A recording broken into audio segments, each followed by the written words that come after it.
আসসালামু আলাইকুম গাইস, এই যে দেখেন, এই সেই বিলাই যে বিলাই কিনা আমার মুরগিটা খাইছে। তারপরে দেখেন আমার ঘরে কেমনে ঘোরাঘুরি করে, দেখেন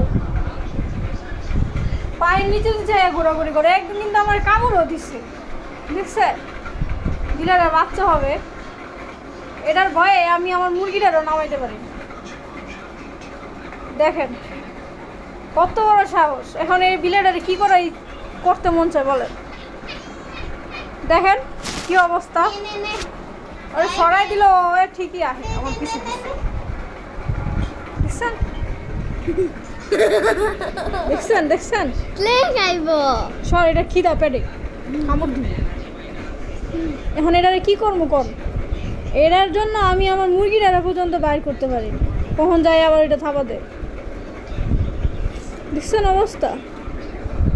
এটা তো খায় খায়, এটার একটা মেয়ে আছে সেটাও নিয়ে আসে। আবার এটা দেখেন বাচ্চা পেটে তিনটা দিছিল বাচ্চা। দেখছেন ওই কেমনে বহে। এই বিলাইটার এখন কি করা উচিত? এরা মাছ খাওয়াই তরকারির থেকে উঠাইয়া, তারপর এর লেগে মুরগির আড্ডি মুড্ডি